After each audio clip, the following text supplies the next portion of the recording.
agradezco por su paciencia siempre a nuestros amigos de Sin Censura que forman parte de estas mesas. Y hoy de manteles largos, porque se une un editor, analista y documentalista. Un amigo al que le abrimos las puertas en Sin Censura porque valoramos sus opiniones. Gerardo Villegas Rodríguez realizó estudios de ciencia política y administración pública de la Universidad Nacional Autónoma de México. Es fundador y director general de Pleroma Ediciones, donde ha publicado libros que han merecido reconocimiento nacional e internacional. También ha editado, coordinado y colaborado en revistas bibliográficas de arte dramático universitarias y de corte comercial, y ha sido editor responsable de obras literarias, filosóficas, de ciencias políticas, economía y opinión pública. Hay que decir también que ha colaborado, fue asesor y editor del Centro de Estudios Sociales y de Opinión Pública de la Honorable Cámara de Diputados, profesor de asignatura de la Universidad Autónoma de la Ciudad de México de 2012 a 2015.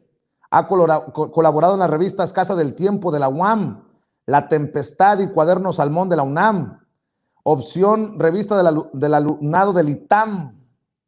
Ha participado en La Jornada semanal.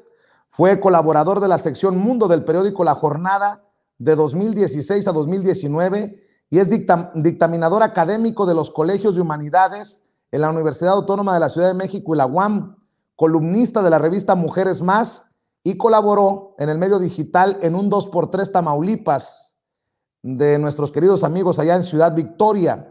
Fue analista de temas internacionales del noticiero vespertino Enlace de Radio y actualmente colabora en Regeneración MX en el programa Los Datos Duros con el maestro Ricardo Sevilla. Esa que sea la presentación de Gerardo Villegas Rodríguez, a quien le agradezco que le entre a hablar sin censura, le agradezco su confianza y le agradezco su paciencia. Gerardo, aquí estamos y te mando un abrazo. Muchísimas gracias, Vicente, un saludo a todo tu público y pues bueno, gracias por esa presentación tan apantalladora, pero en realidad pues es lo que se puede. Tan apantalladora, dice humildemente Gerardo. Saludo al maestro Ricardo Sevilla. ¿Quién mejor para entrarle a la mesa de diálogo contigo, Gerardo, que el maestro Ricardo Sevilla, coordinador de investigaciones especiales en Regeneración MX y miembro de esta familia Sin Censura? Ricardo, ¿cómo andas? Muy buenas tardes, muy buenas noches. Querido Vicente, público memorioso, muy bien, muchas gracias. Ya hasta puse aquí mi librero atrás para poder estar de manteles largos aquí con Gerardo Villegas, quien es un memorioso, un gran historiador y un intelectual hecho y derecho, no como esos que hay en la oposición, y me da muchísimo gusto. Estoy muy bien, muchas gracias, aquí compartiendo esta tarde de análisis. ¿Y qué mejor día para que don Gerardo se sume a las mesas de diálogo que hoy, que le dimos hasta por debajo de la lengua a un académico que se muestra de cuerpo entero soberbio, egocéntrico? No, qué cosas. Dice Sergio Aguayo dice: Andrés Manuel López Obrador, y se lo dice a Latinus, Andrés Manuel López Obrador no puede contra los intelectuales. Le ganamos en aprobación social. Válgame Dios, ante esta declaración de un hombre que hemos incluso señalado de decir mentiras sobre nuestro corresponsal Rafa Herrera en su momento, nuestro corresponsal en Palacio Nacional, y ni una disculpa recibió nuestro corresponsal por las mentiras que publicó en el Reforma en alguna ocasión Sergio Aguayo, quien falla a la honestidad intelectual. Gerardo Villegas, ¿cómo ves esta soberbia de los académicos que, pues como Denise Dresser, como Sergio Aguayo y como otros personajes, están cegados por el veneno contra López Obrador? Mira, pues yo creo que precisamente él proviene de una vieja casta de una camada de intelectuales que se generan en el Colegio de México. Es decir, en el Colegio de México, si recordamos bien, antes de la década de los 90 y también en los años 90, y era un centro de élite, es decir, no era una escuela abierta, como por ejemplo la UNAM, en este caso, como la UAM, era un centro de estudios muy elitista, se hacían exámenes bastante rigurosos, filtros. Entonces él emana precisamente de esa élite, y su trabajo como académico, pues en realidad es completamente nebuloso y gris, y cobra notoriedad hasta el año de 1990, en pleno salinismo. Él preside la Academia Mexicana de Derechos Humanos de 1990 a 1996, y es donde da su paso, digamos, a la gran plaza de los intelectuales en aquella época del salinismo. Y también, bueno, entre otras cosas, es fundador de esa revista que se llama El País, Este País, que es un engendro, lo ha comentado Ricardo Sevilla, también proveniente de las entrañas de Santiago Krill. Entonces es un hombre cercano al poder en ese sentido, siempre ha estado cobijado por la élite, tanto política y también la élite intelectual que accede a los medios de comunicación. Entonces no es demasiado novedoso que diga algo así, es algo que ya finalmente es uno de los grandes, también de alguna manera, huérfanos del chayote cultural, salvo que, bueno, ahora continúa enquistado en Canal 11, en un medio público, donde, bueno, pues es un programa que también está del hombro con hombro con María Amparo Casar, que todos sabemos que está también muy cercana a Claudio X González. Entonces es una casta intelectual que perdió privilegios precisamente a partir de 2018, y es una casta que también, de alguna manera, sostiene una suerte de supremacismo intelectual. Es decir, si nosotros nos damos cuenta, la plantilla, es decir, el catálogo de intelectuales que han pertenecido a los viejos regímenes, que los han legitimado, como el caso naturalmente de Krause y su relación con el panismo, que data precisamente desde principios de este siglo, ya de manera exprofeso, apoyando directamente a Santiago Krill, pues nos damos cuenta que son intelectuales que están muy dolidos en ese sentido, pero él habla por todos los intelectuales, es decir, no habla precisamente de otro tipo de personajes. Ellos se siguen sintiendo los dueños de la verdad absoluta, y bueno, pues la gente en ese sentido no se lo puede comprar, esa certeza de que la gente tiene mayor preferencia sobre ellos, incluso a nivel estadístico, se me hace algo completamente locuaz. Es decir, proviniendo de un académico de 7 suelas, proveniente del Colegio de México y toda esa tradición, pues me late que ya más bien es va en un tono de desesperación en ese sentido, y yo creo que en ese aspecto el público no debe caer en esa trampa, y realmente es patético, y por otro lado es muy doloroso ver la decadencia de toda esta casta. Me refiero a Aguilar Camín, me refiero a Enrique Krause, me refiero a María Amparo Casar, me refiero al propio Sergio Aguayo, y bueno, y su segunda, y sus seguidores, en este caso, que son los Leo Zuckermans, y toda esta caterva de criaturas que finalmente siguen dando la batalla, pero a nombre de sus patrones. Es decir, no tienen ningún tipo de discurso de corte social, es decir, de corte popular, y su crítica se centra únicamente pues, en ese tipo de payasadas, ¿no? Veamos que finalmente trascendente, no tiene una obra grande que lo respalde, de verdad no lo hay, es un hombre creado por los medios, y bueno, pues sigue allí también en las mañanas con Carmen Aristegui. Así es, dice don Gerardo Villegas, maestro Ricardo Sevilla, huérfanos, es uno de los huérfanos del chayote cultural. Pues vaya, bofetada, ¿no? le da una super bofetada y tiene razón Villegas. ¿Por qué? Pues porque este personaje ni siquiera, bueno, tiene razón Villegas a medias. ¿Por qué? Porque no es un intelectual. Si lo fue en algún momento ya dejó de serlo. No pertenece al Colegio de México, pero ahí en el Colegio de México regentea a un grupo de jóvenes, ese grupo de jóvenes que también regentea en el CIDE. Qué fuerte palabra usas, maestro, regentear. Lo regentea y lo digo con pruebas. ¿Por qué? Porque ahí los pone a escribir por él. Hay que revisar la columna que firma Sergio Aguayo en el periódico Reforma y que está redactada con la colaboración de sus alumnos, a esos alumnos a los que regentea, a los que esclaviza. Y digo, es un entrefilete semanal, no lo puede escribir, es un becario, forma parte del sistema de investigadores, tiene beca del CONACYT, le pagan en el Colegio de México, le pagan en el CIDE, le pagan en el Canal 11, como dice Gerardo Villegas. Bueno, tiene 22 años ese programa.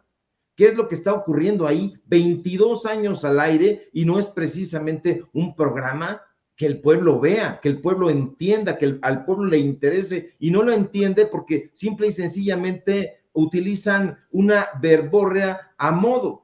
Ahí está Amparo Casar, ahí está, ahí estuvo Carlos Elizondo Mayer Serra, que fue amigo de Sergio Aguayo y que ya no lo es, porque él fue precisamente Carlos Elizondo Mayer Serra quien se encargó en su momento de decir que no contaba con las cartas credenciales para poder obtener una beca del CONACYT.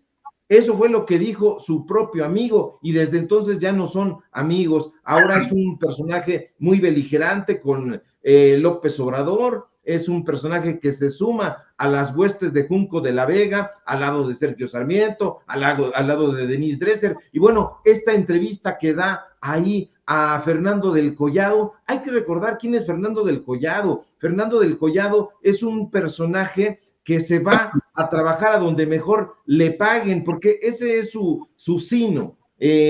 A la gente ha creído, muchas personas, que se trata de un periodista probo, no lo es, tiene un público al que ha sabido llegar a través de este formato del tragaluz, pero que en su momento le pagaron ahí en Multimedios, le ofrecieron una lana más, es decir, trabajaba ahí en Milenio, le ofrecen una lana más acá en la empresa de Roberto Madrazo, en Latinos, y se va corriendo para allá. Pero Fernando del Collado también trabajó en su momento para la mafia del PAN, para Consuelo Sáizar, para la esposa de Fernando García Ramírez, con la cual hicieron ese negocio, del cual en su momento ya estaremos dando cuenta, de aquel catálogo, aquel libro que le regalaron, e incluso a Genaro García Luna, abusados, porque lo vamos a revelar en un par de días, ahí a Fernandito del Collado, a Fernando García Ramírez, y los vamos a encuerar como siempre hacemos, y es que la gente necesita datos duros, querido Vicente.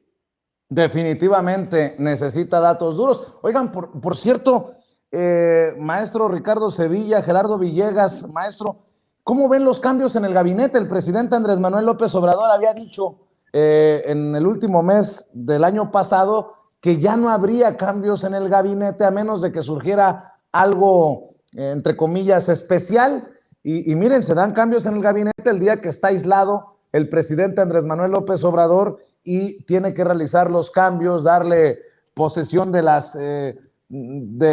los puestos el secretario de Gobernación, Adán Augusto López Hernández. ¿Algún comentario sobre los enroques? Por ejemplo, ahí en Fonatur hay enroques interesantes. Llega la nueva secretaria del Bienestar, la nueva subsecretaria del Bienestar. Te escucho, Gerardo. Mira, yo creo que son cambios que no son tan sustanciales en ese sentido, bien lo has dicho. Son gente que provienen de las mismas dependencias. No son cambios dramáticos como, por ejemplo, en el caso de la unidad de inteligencia financiera. Es decir, no son áreas, digamos, fundamentales como la cuestión económica. Yo creo que son cambios naturales, es decir, no creo que esto represente ningún tipo de de marcha atrás en los proyectos que están siguiendo adelante. Son independencias, insisto, muy importantes, pero no son aquellas neurálgicas para el actual gobierno. Entonces, yo en ese sentido creo que son cambios naturales, son enroques, como bien lo has dicho, correctos en este sentido. Lo que destaco yo en este momento es fundamentalmente la figura del secretario de Gobernación, es decir, incluso en el momento en el que el presidente anuncia su enfermedad nuevamente de COVID, pues su convalecencia, pues cobra una notoriedad importante, una personalidad muy firme, es decir, estamos hablando de un político profesional muy serio, y bueno, en ese sentido que lo presente el mismo, yo creo que significa que hay una buena comunicación al interior del gabinete en ese sentido. Yo en ese sentido no creo que haya un gran cambio o que esto obedezca algún tipo de crisis como lo ha ocurrido en algunos otros momentos que ya sabemos, ¿no? Pero ojo que la nueva secretaria se encargará de la dependencia del bienestar, la que mueve los programas sociales de esta cuarta transformación, y el enroque en Fonatur. Va May como director de Fonatur, que es la dependencia encargada, por ejemplo, del Tren Maya, Ricardo Sevilla. Así es, en su momento fue señalado precisamente el Fonatur de corrupción, entonces a mí me parece que sí está dando el presidente un manotazo en la mesa, porque hay que recordar que el Fonatur fue una de las cajas chicas de Felipe Calderón. Felipe Calderón le metió mucho la mano a Fonatur, en su momento también Enrique Peña Nieto. Entonces, de lo que se trata es de darle confianza al pueblo. Bueno, la secretaria la ex subsecretaria del Bienestar, pues tiene una carrera, digamos, sobresaliente, ¿no? Adriana Montiel ha estado al frente de esta secretaría, que a mí me parece de las más emblemáticas. ¿Por qué? Porque los objetivos específicos del Fonatur tienen que ver con los programas sociales del presidente López Obrador. La Secretaría del Bienestar, pues bueno, debe contribuir a garantizar los derechos humanos, a reducir las brechas de desigualdad económica entre las personas, entre los territorios. También sirve o ha servido para el bienestar social, para que la gente tenga mejores ingresos, para que se impulse esto que tanto enoja a la oposición, que es la autosuficiencia.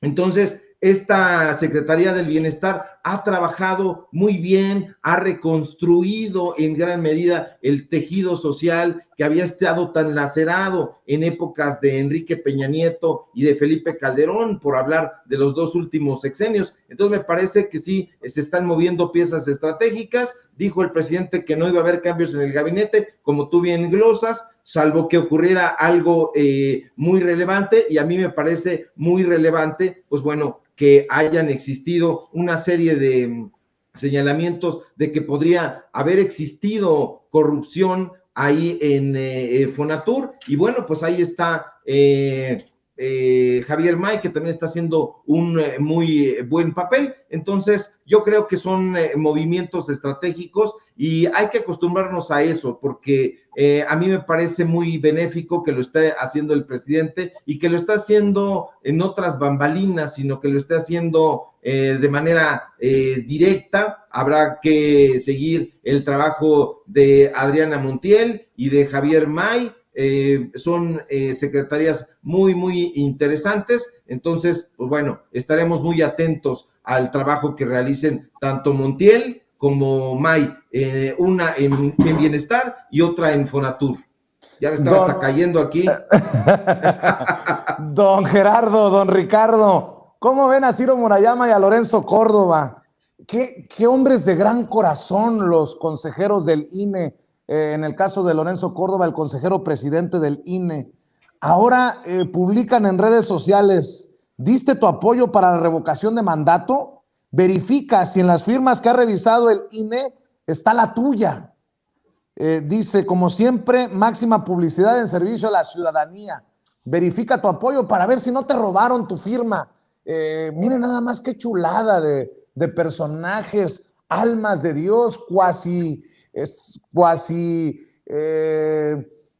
miembros de aquella labor que hacía la Madre Teresa de Calcuta. Lorenzo Córdoba, por su parte, escribe, aquí puedes consultar a partir de hoy si se registró tu firma de apoyo para la realización del proceso de revocación de mandato. Gerardo, pues después de una campaña intensa en periódicos como El Reforma de cuestionar las firmas que se estaban entregando, pues no les queda más que seguir con su labor. No creo que puedan generar un malestar, no creo que puedan generar la narrativa suficiente para detener el proceso de revocación de mandato, la consulta, porque estaríamos muy cerca de ver que se llega al mínimo de firmas necesarias establecidas por ley. Mira, yo creo que el mensaje de Ciro Murayama en ese sentido es sobre todo burlón, ¿no? Es decir, está acatando una obligación institucional, es decir, es algo que le corresponde hacer, porque para eso tienen esos sueldos ostentosos y todas esas prestaciones que recientemente han salido a la luz, como incluso la tintorería, los choferes, las motos Harley Davidson, la pequeña dieta diaria de comida.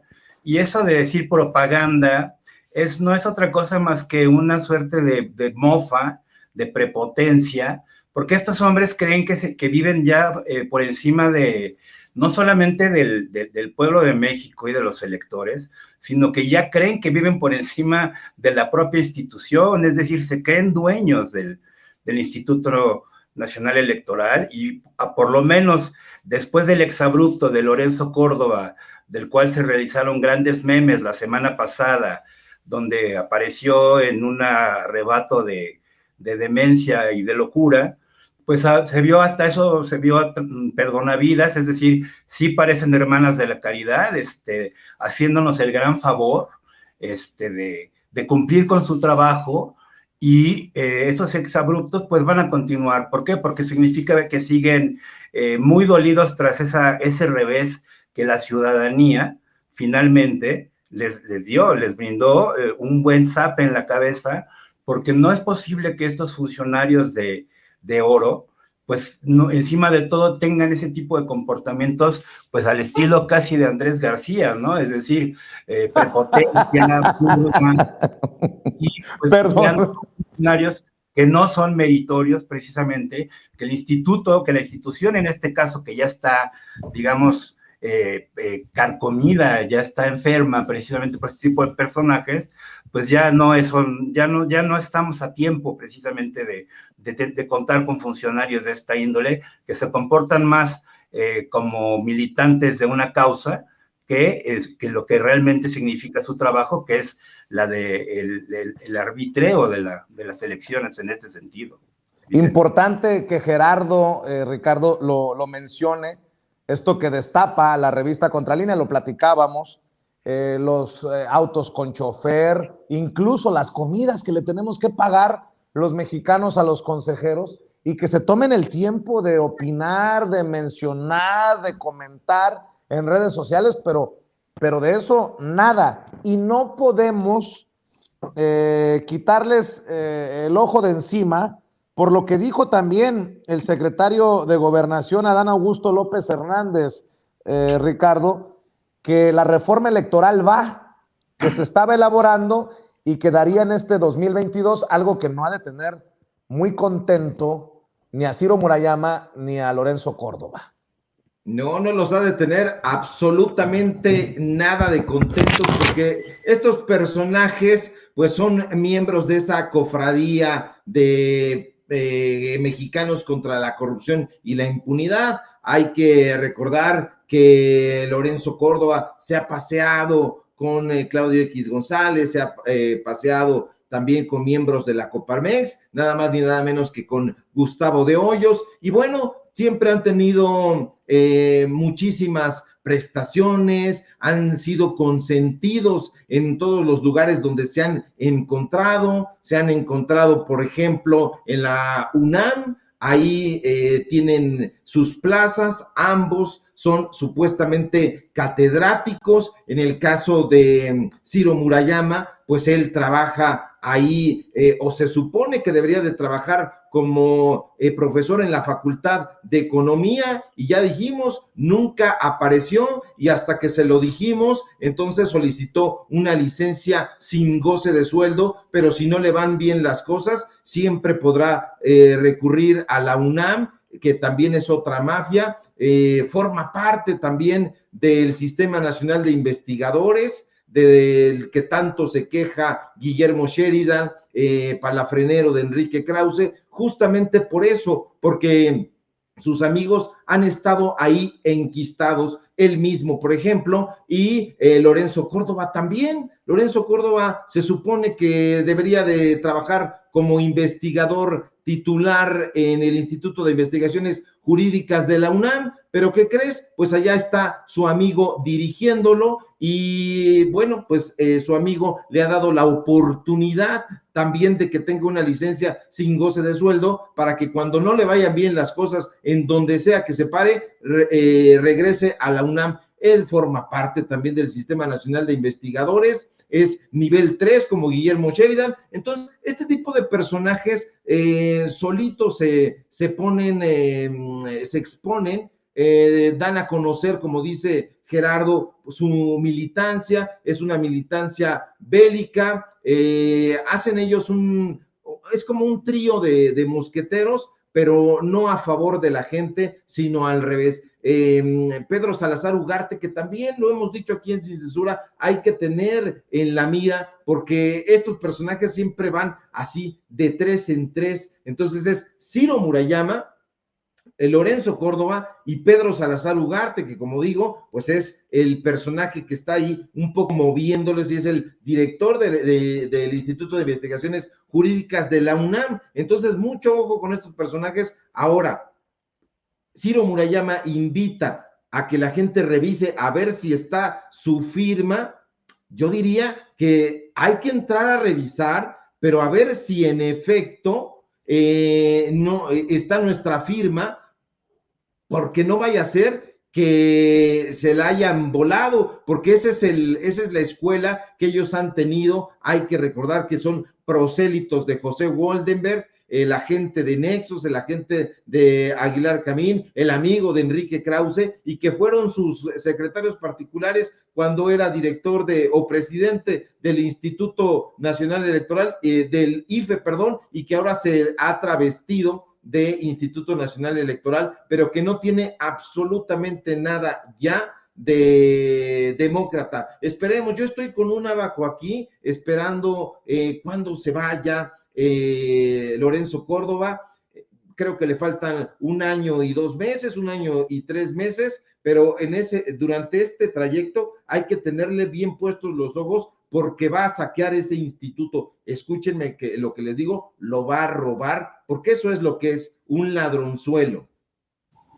Para cerrar, aprovechando que es esta primera mesa de diálogo con Gerardo, contigo, Ricardo, y les agradezco a ambos la confianza. Tú ya tienes un tiempo ya establecido en esta familia Sin Censura. Ricardo, tú sabes que te respeto, te admiro. Gerardo, déjenme preguntar para cerrar, ¿cómo entienden que en los medios de comunicación se esté dispuesto por parte de diferentes personajes a mentir, a tergiversar? Es que no me cabe en la cabeza esta campaña contra López Obrador. Por ejemplo, ha anunciado Banamex, City Banamex, que van a hacer cambios importantes, estructurales en sus negocios. Ahí está el comunicado de City Banamex, que dice que anuncia su salida de los negocios de banca de consumo y banca empresarial en México. Pero eso, en estas 2 hojas, nada dice Citi que por culpa del presidente Andrés Manuel López Obrador, o porque cambiaron los planes, o porque cambiaron las condiciones. Dice, Citi anunció el día de hoy que tiene la intención de salir de los negocios de la banca de consumo y banca empresarial de Citibanamex como parte de su nueva visión estratégica. Citi continuará operando su negocio de clientes institucionales con una licencia bancaria local. Citi viene operando en México desde hace más de un siglo y el país se mantendrá como uno de los mayores mercados institucionales de Citi fuera de los Estados Unidos. Citi continuará invirtiendo y fomentando el crecimiento de dichas operaciones en México junto con su franquicia de Citi Private Bank. Bueno, nada más leí el primer párrafo de este largo comunicado, pero híjole, entre los Chumeles, entre las Denise Dresser, entre los Sergio Aguayo, entre los Ricardo Rafael, entre los Leo Zuckerman, entre los Joaquín López Dóriga, entre los Carlos Loret de Mola, los Riva Palacio, pues hay tanta putrefacción. Por ejemplo, Mario Campos de Foro TV escribe: por más que la venta sea una estrategia global de Citibanamex, para el gobierno de López Obrador es un reto la salida de esa empresa de la banca minorista. Veremos si logra convencer que la salida es por razones de estrategia y no por la situación del país. O sea, hasta los cambios empresariales de Citibanamex son responsabilidad de López Obrador. Ah, caramba, tenemos que convencer a Mario Campos, a este columnista, a este comunicador. Fíjense, veremos si logra convencer que la salida es por razones de estrategia y no por la situación del país. Tienen que convencerlo a este señor porque él no se traga eso de que es una situación estratégica de la corporación en un descuido y es por culpa del cuasidictador López Obrador. Gerardo, y no nos quedemos nada más en este ejemplo. Creo que pongo sobre la mesa una situación que es constante en Sin Censura para entender tanto ruido y tanto estiércol desde los medios de comunicación. Bueno, esto no es nuevo. Esto tiene desde mucho tiempo atrás. Recordemos cuando Andrés Manuel López Obrador toma la jefatura de gobierno del Distrito Federal entonces, y él inaugura esta novedosa forma de comunicación que son las mañaneras, que de hecho en aquella época se le denominó así a la conferencia de prensa matutina. Y bueno, ahí comenzaba prácticamente esta guerra sucia, esta campaña de odio de parte de los medios de comunicación corporativos. Y esta campaña de odio va creciendo precisamente, y uno de los momentos importantes es precisamente lo del desafuero. Es decir, de parte de los intereses económicos, de los grandes intereses que ya sabemos cuáles, de la mano de los medios, así como en aquel momento del PRIAN, que ya estaba conflagrado. El primer momento clave es precisamente la Guerra Sucia de 2006. Se va generando un clima de hostilidad, tanto de los intelectuales, por un lado. Recordemos que el propio Krause esgrime su mote del Mesías tropical desde entonces. Y bueno, naturalmente esto, evidentemente, cuando llega López Obrador a la presidencia en 2018, pues se incrementa paulatinamente. Y bueno, pues los personeros precisamente de los dueños de estos medios, de estos grandes corporativos, pues necesitan gatilleros en ese aspecto, ¿no? ¿Qué otro tipo de sicarios de la pluma, sicarios de la caricatura? Porque también hay caricaturistas detestables. Ya sabremos el caso, por ejemplo, de un tal Alarcón que está en el Heraldo de México, naturalmente Paco Calderón, que es un acérrimo odiador. Y bueno, esto es algo que finalmente se han caído las máscaras en ese sentido. Si uno ve de pronto ese tipo de de programas, por ejemplo, que por fortuna ya no aparecen en el espectro de la televisión, de la televisión abierta, como el caso de Carlos Alasraqui y sus invitados, pues básicamente es un festín de insultos, y bueno, uno de estos, yo creo que el emblema en este aspecto de esa nueva forma de oposición, de discurso también carente de argumentos, de proyectos, pues es precisamente el bufón llamado Chumel Torres, ¿no? Es decir, es algo que se ha venido creando desde esa época, y bueno, estamos viviendo exactamente el clímax, y yo creo que esto va a ir increciendo a lo largo de los próximos años, y bueno, precisamente los deseos de muerte, las ganas de que naufrague el país, las ganas de que fracasen todos los grandes proyectos de esta administración, pues en realidad no es precisamente gente patriótica. Y bueno, un ejemplo típico de ello es el caso de Héctor de Mauleón, que se le cuestionó en algún momento si había criticado tan acérrimamente a Felipe Calderón como lo hace actualmente por Twitter y por todos lados a López Obrador, pues él se queda callado y dice, no, pues yo en aquel momento me dedicaba a otra cosa. Es decir, hay un nuevo ejército, tanto de intelectuales ya viejos, ya de salida, ya carcomidos, decadentes, como pues la juventud, en este caso, pues como que representa el tal Chumel Torres. Y bueno, me parece que lo que hace Regina Orozco, pues es un punto muy importante de parte para combatir precisamente este tipo de crítica, pseudocrítica, que no abona absolutamente nada más que crecer una campaña de odio. Y bueno, precisamente ellos son quienes alegan que López Obrador ha dividido al país, pero finalmente ellos están jugando el mismo juego, pero de una manera muy, muy burda y muy vulgar, insisto, al estilo de Andrés García. Pues sí. Y Ricardo Sevilla, cierro con tu reflexión. En momentos en que veo tweets, perdón por insistir en el caso de este personaje, no es por hacerlo más grande, ya en redes sociales es seguido por millones de personas, Chumel Torres, sino porque veo retuiteos de Víctor Trujillo, el hombre detrás de Broso. Yo la verdad, te soy sincero, pues cuido mucho qué retuiteo y qué comento, pero me doy cuenta que una de dos, o les paga, es la misma mano que les da de tragar o forman parte del mismo equipo, por no decir mafia, Ricardo Sevilla.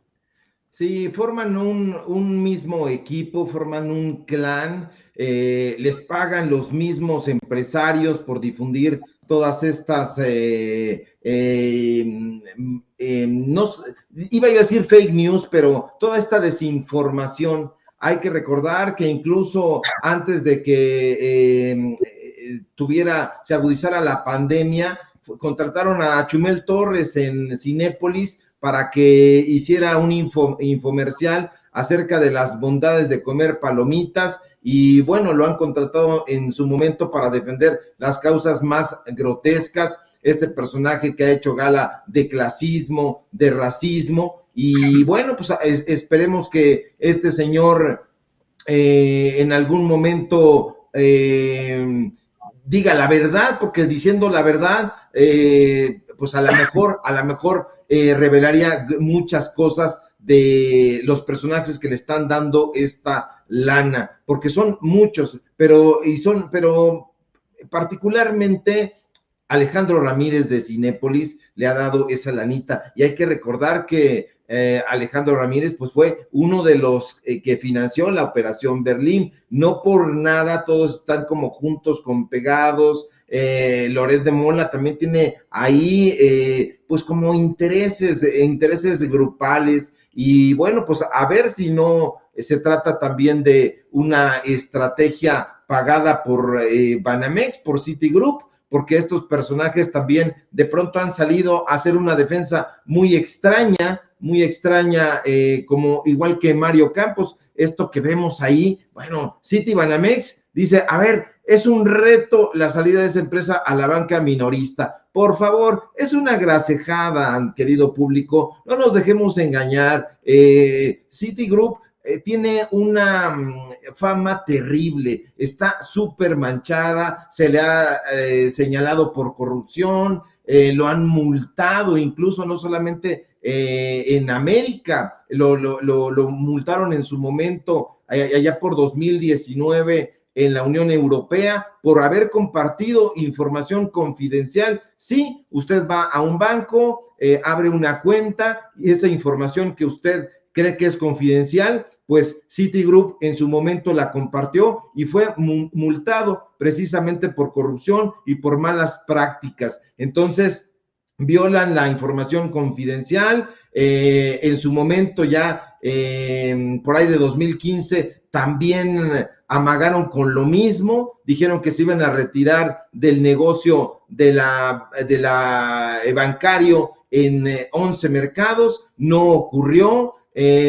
Han reportado y reconocido fraudes en las unidades de México, pero siguen ahí. Yo lo único que he visto en realidad, pues es que han cancelado varias personas el convenio que tenían, la tarjeta esta de OXXO con Banamex, y que era una plasta. Entonces ahí hay mucho dinero de por medio. Puede tratarse de una estrategia publicitaria para acercar a la gente a Banamex, sobre todo a esta gente que se dice lesionada por la cuarta transformación. Lo cierto es que yo veo muy fuerte al Banco del Bienestar y eso le puede estar afectando a Banamex. Hay que recordar también que el presidente López Obrador ha sido muy crítico, en especial con ese banco, lo ha exhibido en las mañaneras. Y bueno, pues eso puede ser una estrategia, yo no lo dudaría ni tantito. Entonces hay que estar muy atentos con quién retuitea qué, porque generalmente ellos se ventanean solos, porque no son capaces de cambiar ni siquiera el orden de la narrativa que les mandan el tuit y después vemos ese nado sincronizado y dicen exactamente lo mismo. Entonces, si le echamos un ojito ahí a los tuiteadores y a los retuiteadores en la red social, nos vamos a dar cuenta de que se trata de una estrategia. Yo voy a hacerlo al ratito y ya mañana estaremos comentando, a ver, ¿por qué se van a balconear, Vicente? Así es, Ricardo Sevilla, hay que invitar a la gente para que te apoye en tus trincheras, en algunas que son, por cierto, nocturnas, otras vespertinas, y que te sigan también buscando en redes sociales. Claro que sí, querido público memorioso, Vicente, síganme en Twitter, @SevillaCrítico, en Regeneración MX, en Los Datos Duros, programa informativo de lunes a viernes de 4 a 5:30, aquí en Sin Censura, de lunes a viernes en punto de las 11 de la mañana, y los martes en estas mesas de análisis muy interesantes. Y síganos al ratito porque tenemos programa Tiempos de Canallas, programa irónico, satírico y casi, como diría Beto el Boticario, cómico, mágico, musical, de lunes a viernes de 8 a 9 de la noche. Debo de decir que apenas me doy cuenta que me has desilusionado, maestro Ricardo Sevilla. ¿Por qué, querido Vicente? ¿Y tus bigotes magonescos dónde quedaron? Por Pues favor, maestro, tú estabas imponiendo la moda, chingado, en el equipo de Sin Censura, carajo. Ya estaba a punto de dejarme el bigote yo también, en solidaridad. Adelante, al ratito salen, querido Vicente, y nos quitamos toda la barba y ya el fin de semana volvió a tupir, entonces lo volveremos a dejar porque somos aferrados. Sale, te mando un abrazo, Ricardo, y también le mando un abrazo al maestro Gerardo Villegas, editor, analista, documentalista, a quien le agradezco la confianza para formar parte de estas mesas de diálogo. Gerardo, ¿en dónde te apoyan a ti? ¿En dónde te buscan a ti? ¿En dónde, maestro? Bueno, pues antes que nada, encantado de estar aquí con ustedes, compartir esta mesa, y los invito a que me visiten en www.pleroma.com.mx. Ahí está lo mejor de mi catálogo editorial, son ediciones digitales para descarga gratuita de lo mejor de mi catálogo. Ahí mismo pueden encontrar algunos de mis documentales también, y en el canal de YouTube que se llama Gerardo Villegas Editor, y en Pleroma 0, @Pleroma 0 en Twitter. Muy bien, pues te agradezco mucho, Gerardo, por acompañarnos. Nos vemos pronto en otra mesa de diálogo. Les mando un abrazo, Gerardo, Ricardo. Estamos al pendiente. Abrazo fuerte de regreso. Buenas noches, público memorioso. Vicente, Gerardo. Buenas noches. Gracias. Amigos, amigas, regresamos en breve. Pero mientras seguimos hablando sin pelos en la lengua, sin censura, usted puede suscribirse a nuestros 3 principales canales en YouTube. Sin Censura Media, en donde tenemos más de 1,600,000 suscriptores. Sin Censura TV, en donde tenemos más de 1 millón de suscriptores. Y en Sin Censura Presenta, en donde queremos llegar muy pronto a los 100,000 suscriptores. Si usted ya está inscrito en Sin Censura Media, suscríbase en Sin Censura TV. Si ya está suscrito en Sin Censura TV y Sin Censura Media, suscríbase a Sin Censura Presenta. Recuerde que es gratis, no tiene que sacar un solo centavo de su bolsillo para apoyarnos. Dele clic en la campanita para que los señores y señoras de YouTube envíen las notificaciones cuando estemos transmitiendo en vivo y en directo o estemos subiendo videos. También nos puede seguir en Twitter en @Vicente Serrano y hasta en Instagram. Ojo, también estamos en Instagram. Son nuestras redes sociales y con el apoyo de ustedes seguimos creciendo, porque con ustedes todo, sin ustedes nada.